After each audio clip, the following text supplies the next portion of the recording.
Hello, hello mga ka-bake and roll. Ayan, usapang molder tayo ngayon guys. Kasi ang daming nagtatanong kapag ka nagpo-post ako kung ano yung mga size ng molder na ginagamit natin. So ito guys, ito yung mga size ng ensaymada molder yung ginagamit ko sa aking mga pa-order na ensaymada. Ayan. Ito guys, ito yung pinaka malaki kong ensaymada. Ganito lang ako magsukat ng size ng molder guys ha. Ayan. Ito siya guys. Ito yung sukat niya. Ayan. 5 inches ito guys. Ayan. Pwede ito gamitin sa ensaymada, sa yung bibingka. Ayan, pwede ito gamitin itong ganitong klase ng ensaymada molder. Then ito naman, ito yung madalas kong ginagamit sa aking ensaymada guys. Pwede rin itong gamitin sa mamon. Kapag gumagawa kayo ng mamon na recipe nyo, pwede nyo gamitin ito. Ito naman yung size niya. Kapag nagsukat tayo guys, ayan, ganito lang ako nagsukat. Ito, 4 and 1 half inches ito guys. Ayan, 4 and 1 half inches.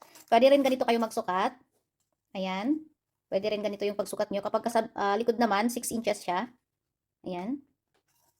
Ito yung ginagamit ko kapag gumagawa ako ng ensaymada. Itong dalawang to guys, kapag yung ensaymada ko ay maglalagay ako ng palaman or filling, kagaya ng ensaymada o yung ube ensaymada natin na nilalagyan ko ng ube halaya, dapat malalalim yung molder na gagamitin natin kasi may ano na siya, may palaman na siya, so kailangan may allowance yung pag-alsa niya. Kumbaga, kapag ni-roll nyo siya, malaki na siya agad kasi may palaman nga siya.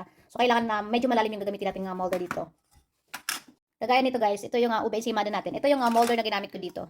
Ayan, kasi nga may ano siya, may palaman siya, so malalim yung ginamit kong molder dito. Ang timbang ng dough natin dito ay 70 grams yung dough natin. Pero kapag yung classic ensaymada yung ginagawa ko guys, nasa 80 grams yung ginagawa kong dough kasi wala naman siyang palaman.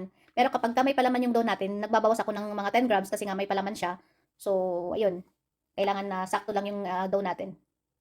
Then, eto naman guys, ito yung ginagamit ko sa aking mini ensaymada. Ayan, ito yung size naman niya. Maganda rin ito guys kasi sakto lang din yung size niya. Pang solo lang talaga. Ayan. Ito naman yung size niya guys. 3 and 1 half. 3 and 1 half inches. Ayan yung size niya. Ayan, sa mga nagtatanong dyan. Ito po yung size niya. Tapos kapag sa likod niyo naman siya isusukat, 4 and 1 half siya. Ayan. Gusto ko rin tong ganitong klase o yung ganitong design ng molder guys. Kasi kapag gumagawa ako ng ensaymada, mas madali siyang tanggalin. Unlike dito guys, kasi nga marami siyang details, di ba? Mas marami siyang ganyan. So, may tendency na may didikit yung ensaymada doon natin. So, kailangan, okay din naman to. Kailangan lang i-grease nyo siyang maigi or lagyan nyo siya ng butter na maigi para hindi dumikit yung inyong dough. Then dito naman, eto, ginagamit ko rin ito dati, pero madalas ko siyang ginagamit kapag gumagawa ako ng mamon. Ayan, maganda siyang perfect ito pang mamon. Kasi ito guys, malalim siya, 'di ba? So ito yung perfect naman itong pang mamon na size na to. Ayan, susukatin din natin ito. Ito naman yung sukat niya, guys. Ayan. 4 inches. 4 inches siya, guys. Tapos kapag sa likod naman, ayan, 5 inches. 5 inches sa guys, pag sa likod niyo naman isusukat. Ayan.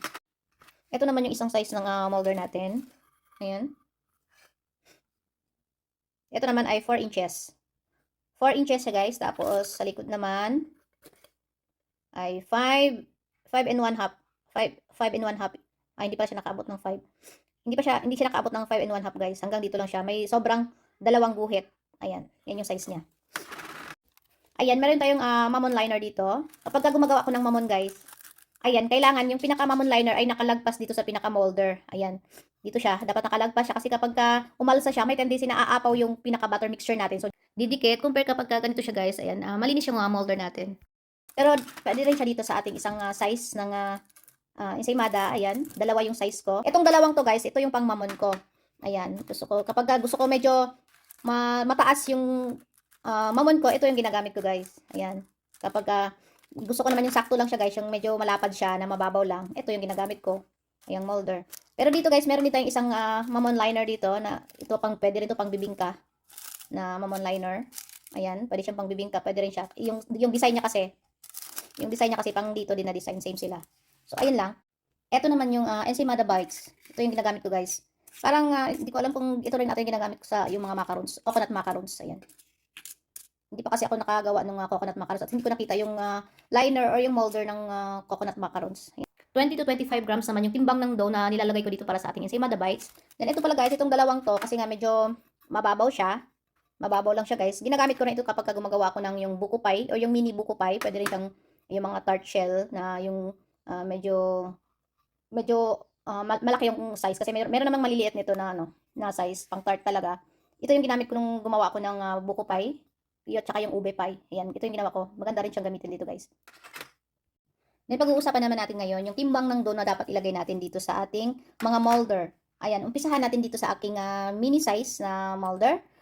Ayan, dito guys, ang dough na nilalagay ko dito ay nasa 40 grams lang siya guys. 40 grams hanggang kalahati yung timbang ng dough natin, hanggang dito siya. So, kagaya ng sinabi ko nakaraan, nabanggit ko na rin na dapat kapag halimbawa wala tayong mga timbangan or weighing scale, ayan, ang pagbabasihan natin, pagka naglagay tayo ng dough, hanggang kalahati lang guys ng molder natin para may allowance pa siya umalsa.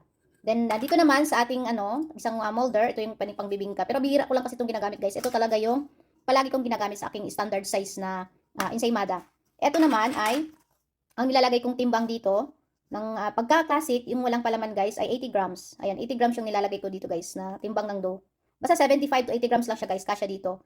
Ayan, wag na kayong lumagpas doon kasi kapag lumagpas kayo doon, masyadong malaki na yung inyong dough. So, hindi siya, kung umalsa man siya, konti lang guys, hindi ganun kalambot yung inyong ensaymada. So, kailangan medyo maluwag yung allowance natin sa ating molder kapag naglagay tayo ng dough. Then dito naman, same lang din, 75 to 80 grams. Pero itong malaking to guys, kasya dito hanggang 90 grams ng dough. Pero kagaya ng sabi ko, hindi ko masyadong ginagamit. Ito talaga yung ginagamit ko. Then dito naman, ayan, pwede nyo rin siyang gamitin sa ensaymada. Kadalasan ko talaga siyang ginagamit sa mamon. Pero pwede nyo rin siyang gamitin sa ensaymada. Pero dapat yung classic lang guys. Classic lang yung gamitin nyo. Or kung yung walang palaman na dough, ang ilalagay nyo dito. Nasa 70 to 75 grams lang din yung kakasya dito sa ganitong size na molder. Then, dito naman, 75. Marami siyang, mas malaki siya ng konti dito, guys. Mas malaki siya ng konti. Konti lang naman. Nasa 70 to 75 grams lang din yung kakasya dito.